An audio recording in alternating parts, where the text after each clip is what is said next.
was peace and conflict studies. Why peace and justice? Why peace and justice? Then I bet you before I finished the first semester, I did not just understand why this. I came to address it. Unfortunately, that is the focus of this session. Peace and justice. Building a living peace. Actionable peace. You know, we have talked so much and so long. We have dialogued a lot. We've been attending conferences. We have been talking. We have been discussing. The little action. Inadequate action. And that is why this session is more on practicality. Moving a little bit into action, translating the dialogue into practical way of building a living peace. That is what this session is all about, in a nutshell.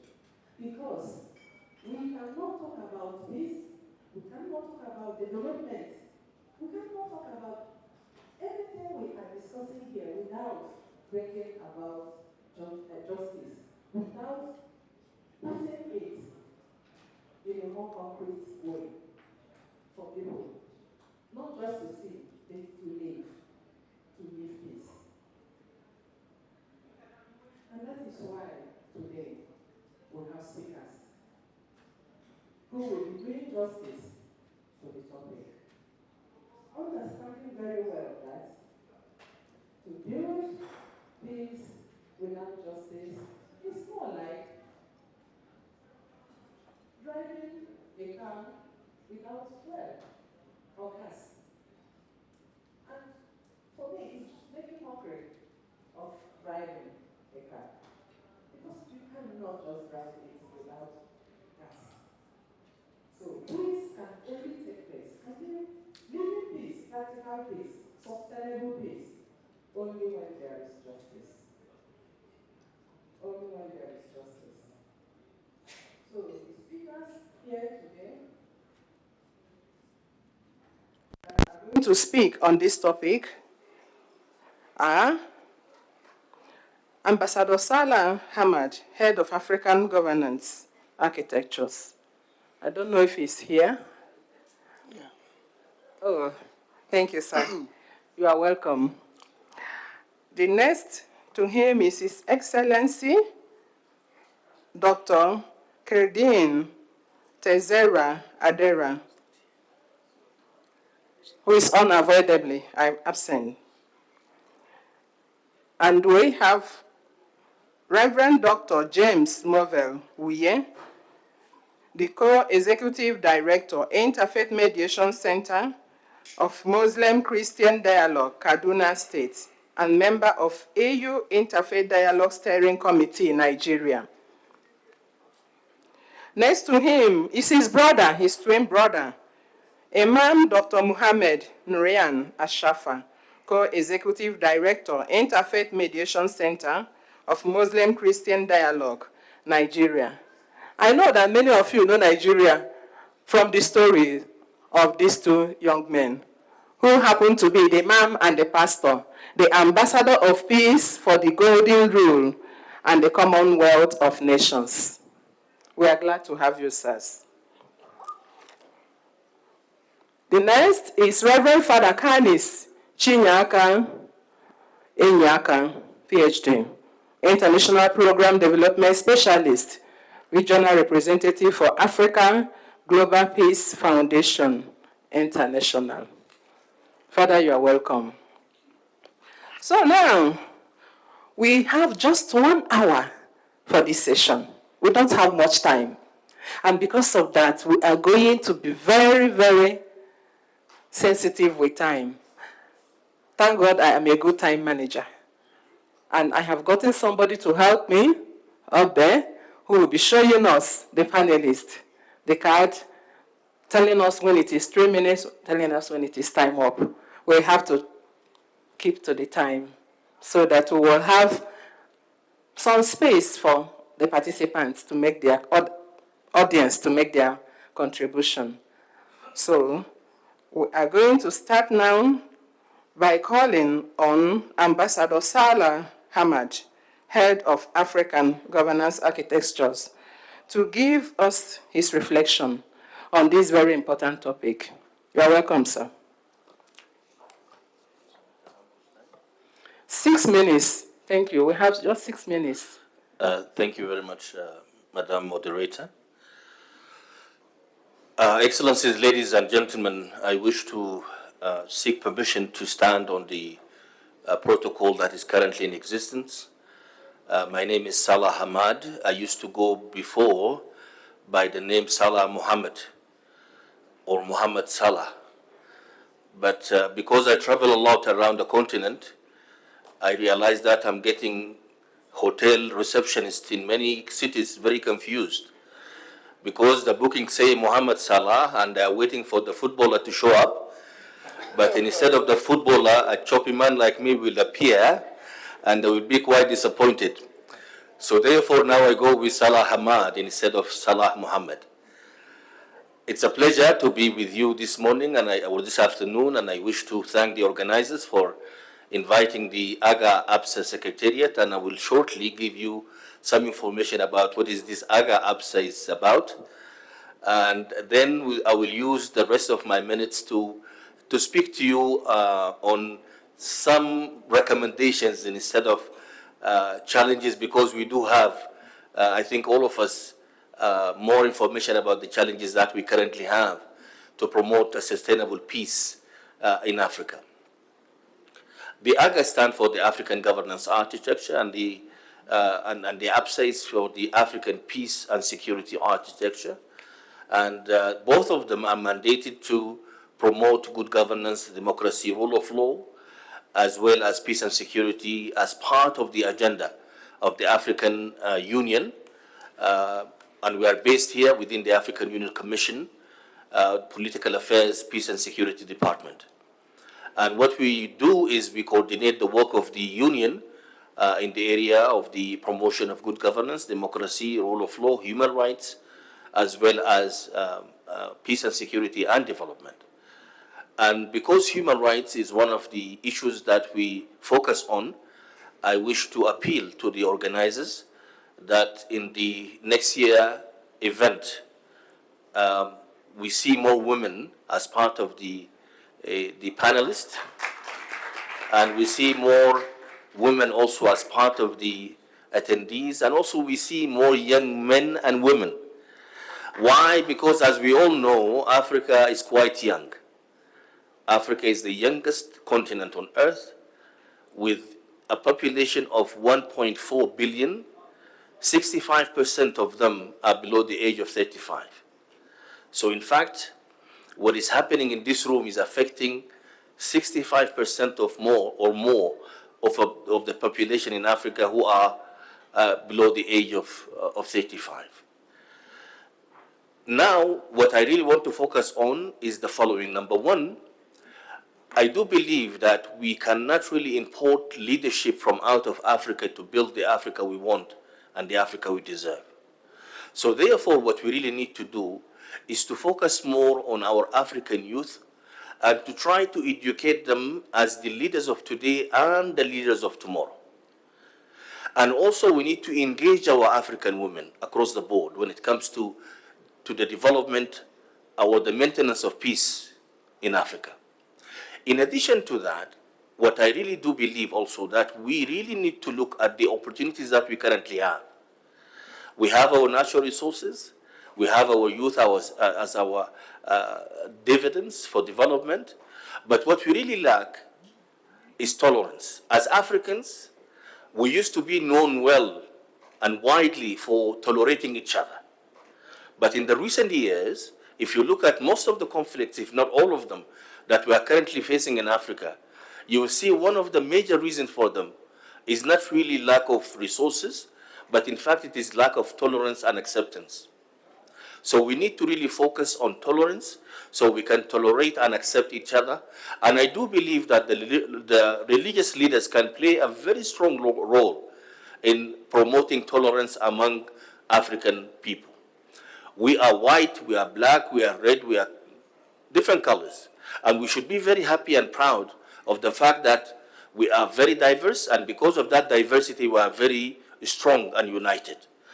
Secondly, as I mentioned earlier, we need to really make sure that our youth and women are engaged and empowered. Because without having youth and women in this process of maintaining peace, we will not be able to really sustain peace forever in our continent. I do believe that I'm running out of time, so I'm going to conclude by stating a fact, which is we as Africans, we really deserve to have a peaceful continent, a well-developed continent.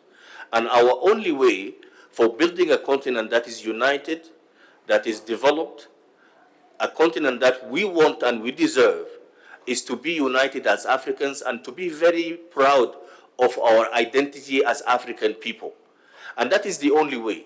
And here again, I do believe that our religious leaders can really play a very strong role. To conclude, for the African Union to be a member of the G20 is quite a unique development. But unfortunately, I would say many African people don't even know what is the G20 is all about. So I think here we also need to seize this kind of events and platforms to educate our people, African people, about what is the G20 and what are the benefits of joining the G20.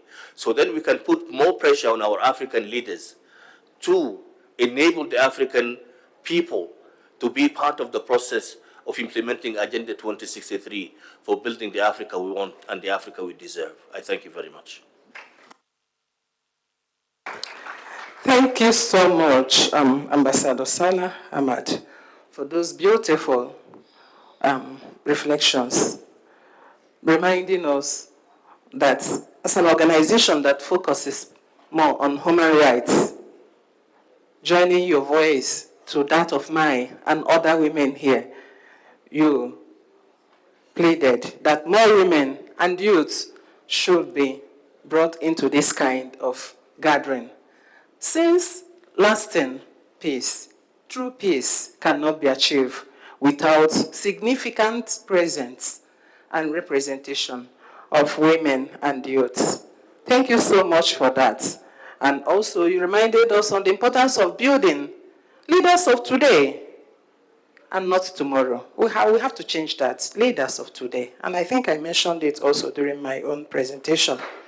Thank you for reaffirming on that, and also on the need to create more awareness on G20 and the benefits of joining it here in Africa.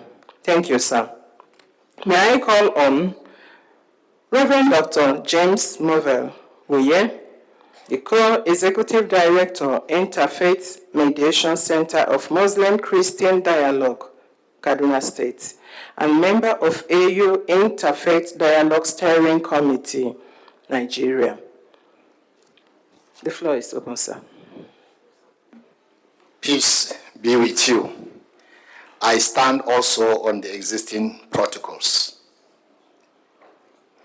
Between April 14th to date, two days ago, about 262 people were killed in Nigeria over issues of ethno-religious challenges, which are also partly induced by climate and other factors of governance. These superimpose on insecurity that has bedeviled the region from the Sahel down into Nigeria and some southern part of Nigeria. I want to say I have a story. I want to repeat that story. Probably you have heard it before. I'm glad today I'm here with an imam. Imam is my colleague. About 30 years back, we were involved in fighting one another. And in one of the crises in 1992, I lost my hand in trying to defend the church from Muslims' attack in Nigeria. Similarly, he lost his spiritual leader and his cousins to one of those conflicts. The issues of competing over who killed the most was an issue that we enjoy when these incidences occur. Today, we are an example, I want to say, we met by chance and forgave one another. Today, we have become friends, walking around Nigeria, going to areas where we have programmed people to hate and deprogramming them to love. We understand that if there will be a solution to African challenges, religious leaders like you and us have to be in forefront of deprogramming our people from misconception, collective unhealed memories, individual memories of perceived injustices done to us in the past. But when you talk about justice, whose justice are you talking about? Who threw the first stone and who is throwing the stone now? It is important that we learn about history to solve the future. Hand in hand, setting up structures. By the way, the center that Sister Agatha has spoken about, Imam and I are adjunct lecturers to that institution. We go regularly to share our model of Christian-Muslim relationship and healing of injustice and past memories. So we must break the cycle of violence, otherwise there will be no Africa. It is time to do dialogue in the field, boots on the ground, not dialogues in halls like this. Though dialogues in hall like this can catalyze for the field work, but we must know that if we do not address these things properly, we do not speak to ourselves, then there will be no Africa and there will be no future for ourselves and for our children. We want to challenge the African leaders that from henceforth, it is not about bringing interfaith groups together. No, it's about taking the interfaith to trouble zones and asking them, close the door, solve this problem. The Bible says, follow peace with all men and holiness, without which no one can see God. And he also says that if we have to do this, we must learn to be peace ambassadors. How do you become a peace ambassador? Blessed are the peacemakers, for they shall be called the children of God. We are restrained by time to share our story, but let me say succinctly speaking, we've been to Chad to talk to religious leaders in Gosbeden, Abeshe. We have done that also in Niger. But we understand that the power of faith brings about solutions to issues when we invoke what we call divine intimidation strategy, invoking divinity to get compliance.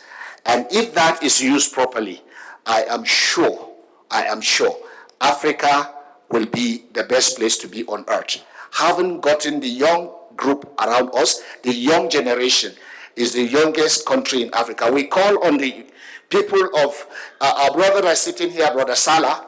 It is time you bring us together and sit with head of governments to advise and to work with them. We are not taking powers away. We are going to complement their efforts. It is time to hold hand in hand and go to solve this problem. And I'd like to say, blessed are those who keep to time, for they shall be invited to speak again. Thank you very much. That's a beautiful way to end. Yes. Because you keep to the time, we have another opportunity to say something. Yes. I don't know how many of us in this hall who doesn't know the story of these two. Will I call them young men? Yes. He said yes, I should call them young men. So their story is one of inspiring stories in Africa where arch enemies, fighters, religious fighters, will I call them killers? Yes, they killed too. Eventually became friends and partners in peace building, moving into communities, moving into conflict-prone areas, advocating for peace, mediating, dialoguing, and doing everything possible to bring about peace, not only in Nigeria, but across Africa. And importantly today, in his presentation, he called on government to work together with all of us. Because we can't do it alone, and government cannot do it alone. We must work together. We must work together. That is what we need. Thank you so much, Dr. James Moverweye, for reminding us that. May I move over to your brother, Imam Dr. Mohammed Nurian Ashafa, Co-Executive Director, Interfaith Mediation Center of Muslim-Christian Dialogue, Nigeria. Sir, we are ready for you. Thank you very much, our sister. Standing on all the existing protocol, I begin by saying, Assalamu alaikum wa rahmatullahi wa barakatuh. Simply means, may peace and blessing of the Lord be with you all. Today is a very important day in our journey of life and our history and the solution-driven. I'm much more impressed and happy when I see the AU joining the G20. It was a great thing for all of us. And special thanks to Yuri and other networks who have facilitated this process, especially those who are carrying out the Church of Jesus Christ of Latter-day Saints. I want to say a big thank you to all of you. And of course, the African Union Secretariat, the Commission who opened up their door for this important event, because we needed it more in Africa. Today, as my colleagues have said, for our story, just Google the Imam and the Pastor. Google the Imam and the Pastor from Nigeria. We have 5 important documentaries that speak about our story, beginning with the Imam and the Pastor from Vengeance to Forgiveness, to Loving the Enemy. This was done by a filmmaker in UK. Loving the Enemy is a BBC World documentary of the year 2000. At the end of every year, they do a special documentary of the most important event of the year. And by the year 2000, we came on BBC to be the most important event, and special documentary of 25 minutes were done. You can Google that and see. Then another film by Tim Swile, an Australian filmmaker, who called The Enemy, The Soldiers of Peace. The Soldiers of Peace is another documentary which contained 12 important peacemakers across the world who risked their life in making peace and breaking peace. We feature in that also. So you can Google and hear about our story. But the important thing is, what are the tools for intervention? What is it, living peace? How can we live? We live in as a model, as a written epistles. Africa, as a continent, have been very, very rich with a lot of resource material. I will remember clearly that the first, if not for Africa, Islam wouldn't have existed today. Even if it exists, it wouldn't have been as much as it is today. Because the first Muslim community, where they came as refugees into what we call Abyssinia, present-day Ethiopia, under King Najashi. And at that meeting with Najashi, they came to seek for political asylum. From what? From persecution from home. And Najashi gave them political asylum. And up to today, the great-great-grandchildren of those refugees of Muslims who migrated from Mecca to this part of the world become what it becomes today. They are here. They are living a witness. Number 2 model is what happened between Jesus Christ as an infant Christ. Infant child Jesus, King Herod was about killing any child, and they have to smuggle him into Africa. They bring infancy Jesus to where? To Egypt. And he was having the protection in Egypt of Hindus. So you can see how Africa has given hope to the 2 most renowned religions in their infancy vulnerable level.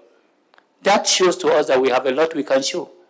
And that for the Muslims, it is a very clear indication.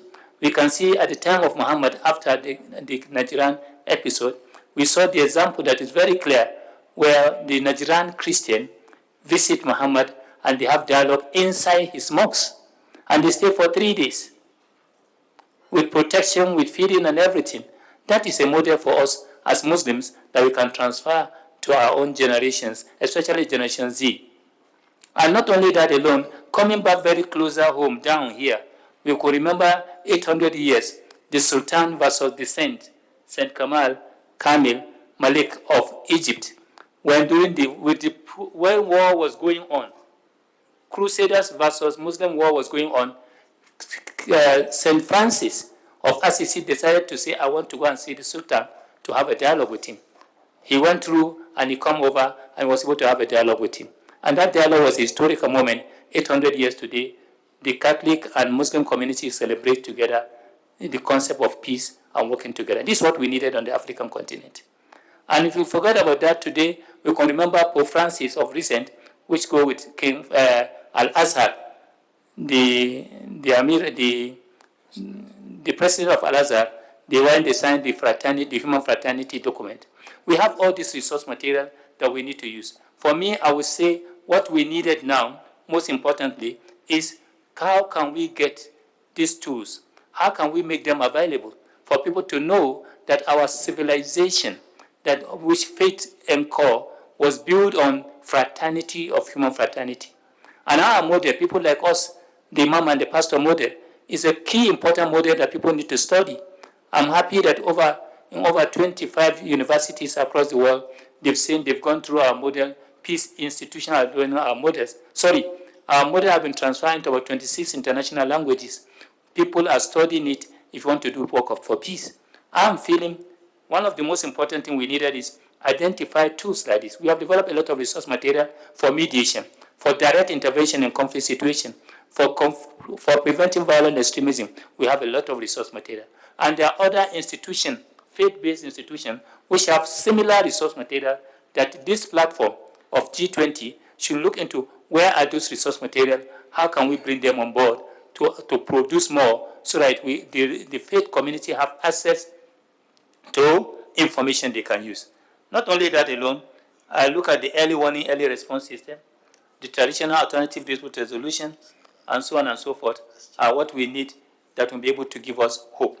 So I therefore want to say that cross-generational dialogue, identifying unsung, forgotten heroes or unsung heroes of peace, bring them on board, create incentives that by which faith leaders can come to complement under non-kinetic approach to complement the effort of the governmental institutions to make a world a safer place. It is a blessing. We have more to say, but we don't have time for now. Thank you very much. Thank you, Imam. What you have said, honestly, is not disconnected from what your brother has said, the pastor. You still reminded us that one of the best ways to build living peace is through partnership, fraternity. We cannot just run away from it because that is one of the best ways, one of the practical ways we can cement peace building and we can build a living peace. You also told us that there are a lot of materials that can help in doing that and call on other organizations, especially government, to work with us, the faith communities, faith-inspired organizations, in order to take such materials to the places where they cannot reach, to the places where you and your brother cannot reach. Thank you very much. So now, I will call on Reverend Father Dr. Kanis Chinyaka Enyaka, International Program Development Specialist, Regional Representative for Africa, Global Peace Foundation International. Father, you are welcome. Thank you very much, Sister, and good afternoon, Your Excellencies and distinguished participants. As my colleagues said, I stand on the existing protocol. I would like to point out what Pope Paul VI said a couple of decades ago. According to him, development is another name for peace. And to build living peace, it's important to pay attention to the power of a beloved community. Living peace is something practical. Living peace is not an abstract. When we promote living peace, we engage in creating a beloved community, and religious traditions are not in any way separated from the work of development. So I would like to look at the relationship, the nexus between religion and development. A critical analysis shows how deeply connected religion and development are, to the point that there is no separation between them. Development is what adherents of different religions do, which is grounded in who they are and what they believe in. For instance, a look at the 17 SDGs speak to the mission of religious traditions. If you look at all these dimensions of the SDGs, you notice right away that that's exactly what religious traditions do.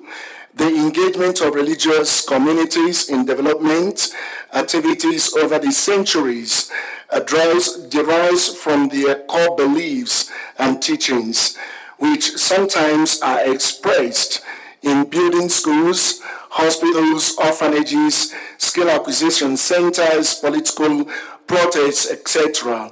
Within Africa, for instance, you look at most of the schools in our various communities, you notice these schools were built by different religious traditions, and these schools have produced citizens who drive and promote human flourishing.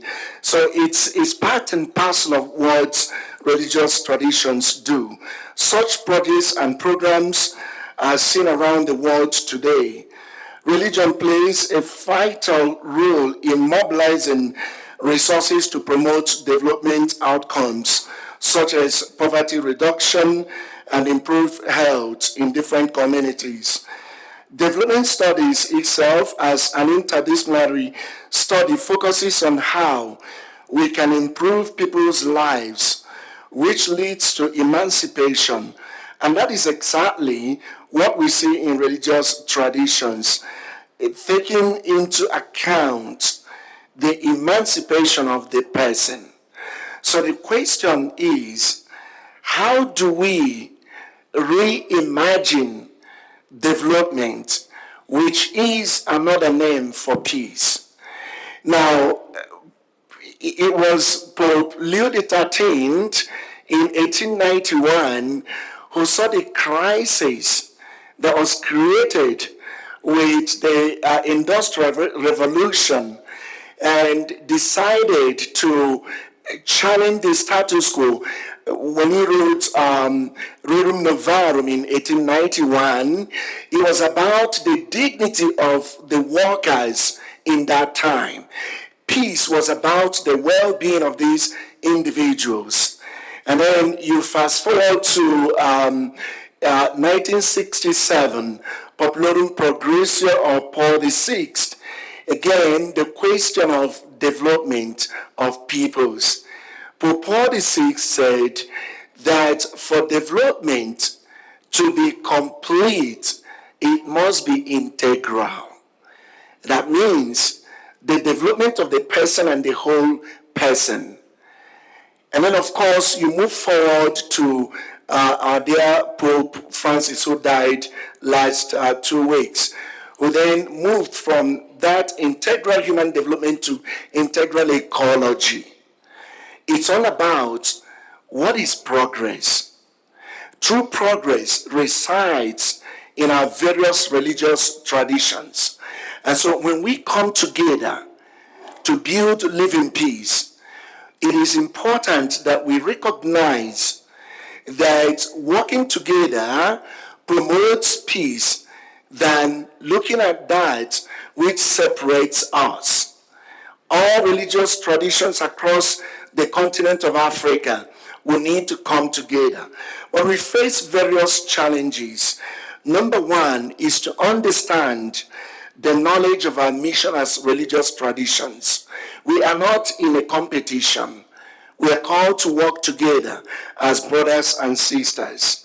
There is also the problem of the hierarchy of identity, where one religion believes her tradition is greater than the other.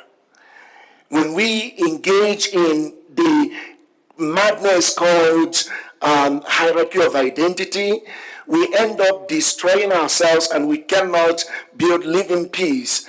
I think it is time for religious leaders, traditions, and communities to see the relationship between what we say in public and what we say in our various facilities.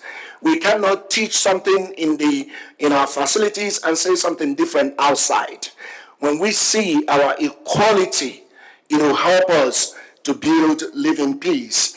We also have to walk away from the concept of, bystander syndrome. It's not my business. It's not happening in my community. It's not within my turf. Bystander syndrome will not help us to live in peace. So we need to come together. And then, another important challenge is to look out for the self. Religious leaders and traditions must think of the common good. Because in every community, with the ubiquitous nature of religious traditions, we see human beings. We don't see members of our various traditions. So when we seek for the well-being of our pockets instead of the common good, living peace becomes very difficult. And finally, my dear friends, I think to have a beloved community grounded on living peace, it is important to go back to the principle of Ubuntu and the Golden Rule. This is the African principle expressed in different ways across the continent. It is high time we recovered again the power of the principle of Ubuntu, which is also infused in all our religious traditions. It says, I am because we are. I am because you are. I am because I belong. I am because I participate. All our religious traditions teach this. And when we recognize and apply it, we then move to the Golden Rule, where you want to do to others that which exactly you expect them to do unto you. Our economy of affection in Africa is different from the capitalist economy of the West, which is about profit. In Africa, our economy is about the common good. So the living peace we are working for is part of development, because development is another name for peace. And when all our religious traditions in our various local communities come together, we can move through the bottom up, achieve the Africa we want. Thank you very much. That's very powerful. Thank you so much, Father Canis, for those beautiful words that we will continue to reflect on until we go. Practical peace, a living peace. Peace, not an abstract. That is not why we are here. Building peace in the dream, no. You call us, just like other speakers, to practicality. Understanding that peace and development are very, very important. They mean almost the same thing, but each of them cannot be sustained without justice. Without justice. Without justice. That is what you've made us to understand today. You also call us to be conscious of what we say outside and what we say inside, being sincere enough to tell ourselves the truth. And the bystander syndrome, you said, which wouldn't really help us to achieve the common good. You wrapped it up with the Ubuntu, the African adage, which talks about the community, common good, collectivity, partnership, collaboration, peace, and justice, so that we will be able to have sustainable development. Thank you so much once again. So now we have come to the end of, not the session, the speakers. They have exhausted briefly what they have for us. So now it is the turn of you, the audience, to participate in this beautiful discussion. We want it to be as interactive as possible. And because of that, we just don't want you to be, be good listeners. We want you to be part of this discussion. And this is the reason why we are going to throw the floor open for us. If you have any contribution, question, comments for any of the speakers, please feel very free to do that. I hope some people will go around to pass the microphone to help us in doing that. Yeah, so what we have to do now is that if you want to ask questions, raise your hands. I will appoint, maybe I will count maybe the first three, and then we will take the question. But please, we are serious with time. Very, very serious with time. So whatever you are going to say, my timekeeper, you are there, good. So whatever you are going to say, we are going to give you just 2 minutes. 2 minutes. 2 minutes for whatever you have to say, okay? So wrap it up in 2 minutes so that we will be able to respond. So I already have one person. Can I see 2 more hands? This light is not allowing me to see. I can't see. Okay, go ahead. Go ahead, sir. There's one far behind, so after you, sir. Okay, thank you so much. My name is Hatim El-Hadi. I'm representative of the Baha'i International Community for the Arab region. Half of the Arab countries, obviously, are in North Africa, so therefore I'm here to learn, obviously, about the progress that's being made amongst my brothers and sisters here. I was so inspired by the panelists. Thank you so much for your presentation, particularly speaking about the practical element, particularly speaking about the importance of engaging youth and women in all these aspirations that we hope to realize for our continent, and indeed for the whole world. Friends, I'd like to share humbly a short experience also from the Baha'i community in Egypt. As you know, Egypt is the host of the largest Sudanese refugees. Since the war broke in April of 2023, Egypt has opened doors for refugees and asylum seekers, and by November of that year, we have the largest Sudanese refugees community in the world.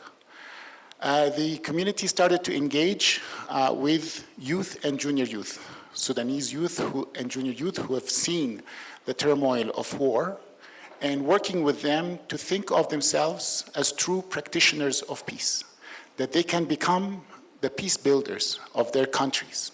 They may not be able to realize that on the immediate term, but as they build that vision, they recognize the individual agency that they can actually go back and do so. The program involves curriculum and books that are titled Glimmerings of Hope, Breezes of Confirmations, are drawing from the rich heritage of all religions and trying to really encapsulate some of these principles in true stories of young people. And we're sharing this, so youth amongst who are between the age of 18 and 25 become animators for the younger generations who are like age 11 to 15. So that process really resonates with what you have mentioned, Ambassador, in terms of thinking of peace as an intergenerational process. And we really need to think long-term in terms of how do we encapsulate that in all our actions. Thank you. Thank you so much. Thank you for that beautiful contribution. Maybe one of the panelists will respond later. Yes, the hand down there. Down. I think it's a youth. It's a young person. Oh, you gave it to him? Okay. I'm trying to block the light. Thank you. My name is Mekdem Gerramou. I'm from the Catholic Bishops' Conference of Ethiopia General Secretariat, and my question won't last 2 minutes.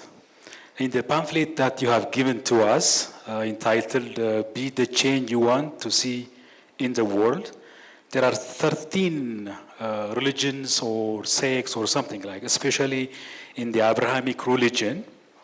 If all these religions share the importance of this golden rule, why so much hate, why so much separation, why so much conflict, war, and all those dysfunctionalities on earth or amongst us? Why there is so much hate, so much dysfunction, so much war, so much separation, even among the religious institutions, if we really believe the practicality or the importance of these golden rules? Thank you so much. Thank you. I think the question is clear and straight to the point. So we'll answer it after taking this question, the last one. I think we have a hand. We need one more. Do we have any hand up? No hand. Okay. So since we don't have for now, let me allow the panelists to say something on the question and even on the comments from our brother. So let me start with Father Canis. Okay. Thank you, sister. Yeah, my dear brother, your question is a very, very important one, and is very, very critical to achieving peace, especially in Africa. One of the ways to look at that issue is to consider what we call the wrong use of religion. Our religions teach the golden rule, as was presented by our young people here today. If you go to these traditions, you see the golden rule inscribed in a very clear manner. But unfortunately, people misinterpret religion for a lot of reasons. There is also the issue of ignorance. You have also personal political gain or social gain. And that wrong use of religion creates a problem where even some individuals will tell you, I don't want to have anything to do with religion because religion is the cause of conflict. You hear that from time to time. But it's not the case. It's about reconfiguring what is going on in various minds and communities, the misunderstanding and misinterpretation of religion. And how do we do that? The promotion of the golden rule, the work of the good actors. In development, we have bad actors and good actors. So when we see the work of the bad actors who misinterpret and misrepresent religions, what the good actors, all of us here and across the continent, should do is to press harder. We don't have to give up. Because if we give up, the bad actors will win by, propagating these wrong teachings. So primarily, the golden rule should be embraced by every religious tradition, governments across the continent, and all of us who believe and understand the true teachings of these religions should also do the work. Thank you very much. Thank you. Yes. We may have something more to add, but let's make it. Absolutely. Sure. I will be very brief. I will leave the issue of with the question about religions for the imams and the scholars that we have here, because I would be quite really nervous to speak about religions in the presence of all the reverends and the imams in the room. But I think it is really quite important for us to ask ourselves a question. Today in this room, how many religions we have? In this room. We are here since morning. We had tea together. We had lunch together. We are now sitting together. We are talking to each other. I haven't heard a gunshot. I haven't seen a sword or an arrow. Very peaceful conversations. So in fact, religions were brought to us or sent to us to keep us in peace. It is about misusing the religions. It's about misinterpreting the religions. And that is what we really need to avoid. Because we can really live in peace despite all the number of religions that we have. My mom used to tell me, and by the way, I came from a mixed religion family, and even mixed nationalities. My mom used to tell me, listen, son, can you eat beans every day for a month for breakfast, lunch, and dinner? And I would say, of course not. She said, that is why we have this diversity of food, and that's why we have this diversity of people around us. Very simple example. And that example remained in the back of my head since I was 7 or maybe younger. We can't really eat beans every day. We need diversity of food. Also, we need diversity of religion, languages, and everything else so we can live in peace. I thank you. Thank you. Thank you very much for the question. I want to respond, no, not because I'm a religious leader, but because I'm also a student learning in the field. The key important question is, if there is golden rule, you have this template, why are people misbehaving? Why are they abusing this template? It is the nature God has given man. God is inherently giving a man a freedom to reflect, to act on his own, to take responsibility for his action, positive or negative. And God does not close the chapter. That's why in the Quran, Allah told us, as He will, He will make all of us one nation, one tribe, one color, one race, one thought, one direction. But He didn't choose that so that diversity can be a symbol. We can learn ourselves better. So what is happening is that this institution, the same applies to all instruments. Any instrument you put on the ground, you are going to have 3 categories of people: the good, the bad, and the ugly. The good, the ideal, who want to follow their traditions. The bad, incapable religious leaders who think they know everything and they give judgment, some sincerely ignorant, some deliberately. These are incapable religious leaders. And then the third one, the ugly one, are mischievous religious leaders, mischievous religious actors. They are moving encyclopedia of religion, but they can do anything. Should we make it halal or haram, ya Sheikh? Halal or haram? What do you want? What do you want? If we tell him to halalize it, he will halalize this eating. If we tell him to haramize this eating, he has the verses to turn it upside down and haramize this eating. Not only in Islam, in all religions of the world. So because we have these people, and we have followers who also have an agenda why they come into religious fold. These are some of our political actors who will politicization of religion or religionization of our political process. They will use religion to attain their political goal. So they will find any window that they can get access to, misuse it. And we saw that. We deal with a lot of radicalization and the issue of de-radicalization of those that have been radicalized. They turn human beings into vampires. Why? The ability to play on the mentality of a fellow human being. So what we are saying is that that does not make religion a bad one. The golden rule is a template for any ideal human being to be ideal, to build bridges of connection. The golden rule is there. And that shows religion is a positive energy. But as our political tools have been misused, as our economic tools have been abused, as our policy and constitution have been misinterpreted and abused, so also everything we have. Thank you very much. So it's not the fault of the system, but finally, it's not because if you give a car to a drunken driver, and the driver banged the car to the wall, do you blame the car as a bad one or the drunken driver? It is the drunken driver. So therefore, religion has no problem, but it is the followers and the sickness in the heart, disease in the heart of many followers that make them to turn into something else. Weaponize religion. We heard the stories, so may the Lord be with us. Thank you very much.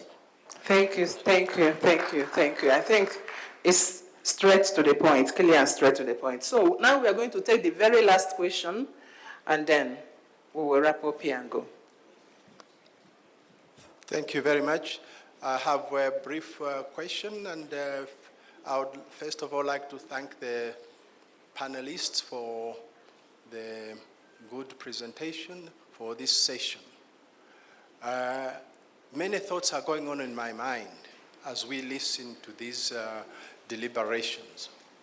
There was a mention of people misinterpret religion and something like that. So that poses my question. Who is responsible for the misinterpretation of religion? Is it the people or is it the leaders? Who are inflaming this intolerance among the people?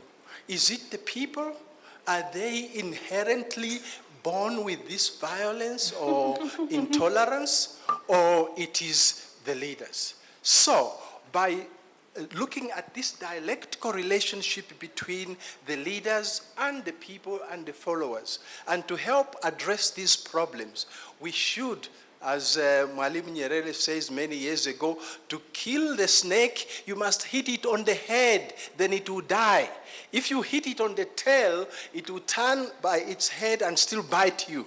So if we are still thinking that the people are intolerant, the people misinterpret, and for us as leaders, we act and we behave and we feel and we say in public and private is different, I fear there's some kind of disjuncture there. I need to be educated. Thank you. Thank you, sir. Let me call on Dr. James Uye to respond to your question. The Bible also says, we have created you from one common origin, that you may coexist and know the boundaries of your habitation. And the Quran has just also said that. We must begin to look at our common grounds and escalate them. And those values that are very difficult to manage, we should massage them. Because anytime our followers perceive us to be over-compromising, we lose relevance. You must not market faith through hate and dangerous speech. You must create an inclusive theology of interfaith, interreligious communication, where you speak good of the other all the time. At home, with your children, in school, where they are taught, in government, there should be even development. Our brothers say no peace, no development. Yes, if there is development, if the development is not even, if it is not equal, it is not fair, there is no justice in hiring and firing, in giving appointments. These are the ingredients that religious manipulators use to hierarchize or kosherize or unkosherize. All these things, we religious leaders are responsible. And I always want to end by saying, the faith is we are going to be accountable for every idle word that proceeded out of our mouth. And whoever shall call the other of that other faith Raka shall be guilty of judgment. So we are having a lot on our hands. Religious leaders must learn to know that there is a last day, a day of accountability. If you gain much today by helping others to gain into certain powers because you want to be patronized, then there is a day of reckoning. So I'll end because the time is over. I usually tell sister, she said, I will speak again. So I'm trying to see if I can speak again. Please, leave what you practice, what you say. Don't just say to your followers, but act and they should follow you behind. Thank you. Thank you very much. Please, let us give these wonderful panelists a resounding applause for the beautiful work they have done on the topic. On behalf of the organizers, I want to thank them in a very special way, but I'm not letting them to go. I want them to give us a parting word. Just a parting word. Let us, the panelists, just in 20, 25 seconds, just give us that parting word you want us to go home with, based on building peace. Reverend. Love your neighbor, your enemy, excessively. With it, you can disarm your perceived enemy. Wow. Thank you. Yes, it goes this way.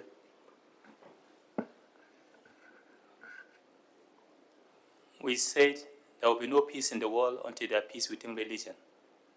And there will be no peace within religion until there is peace in our country. And there will be no peace in our country until there is peace in our cities. And there will be no peace in our cities until there is peace in our homes. And we can never have peace in our homes until there is peace within each and individual of us. We are what we want to be. We must be willing and ready to show, to have a free heart. And free heart go with what? With forgiveness. Because if you refuse to forgive, it's good as you are taking poison, you expect somebody else to die. What kept us together with this man was ability to let go, ability to forgive, even though he doesn't deserve my forgiveness. He doesn't deserve it, but I give it to myself first. So I become healthy. And because I become healthy, I didn't see the enemy or the friend I need to love. And if I don't forgive him, God will not forgive me too. Thank you so much. Thank you. Next. Thank you so much, Madam Moderator. I would say that it is time for us to go back to our African shared values, to tolerate, to respect, and to love, so that we can live in peace and in peace forever. Thank you. Thank you, sir.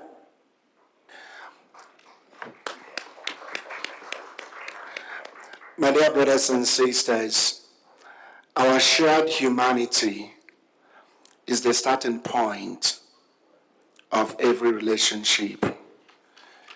And this is encapsulated in the principle of Ubuntu. I am because we are. We can become bridge builders. We can become instruments of truth dialogue. And by that, we build a living peace. Let's go back to our shared humanity. Thank you. Thank you so much. And for me, let me end this session with these few words. Peace without justice is an illusion. Justice without peace is incomplete. To build a living peace is to go beyond silencing guns. It is to right wrongs, heal wounds, and restore dignity. It means standing with the vulnerable, confronting systems of oppression, and nurturing a culture where every human life is valued. Living peace is not a passive statement. It is active, courageous, and rooted in love. When peace and justice work hand in hand, they lay the foundation for a future where all can thrive in harmony. Thank you.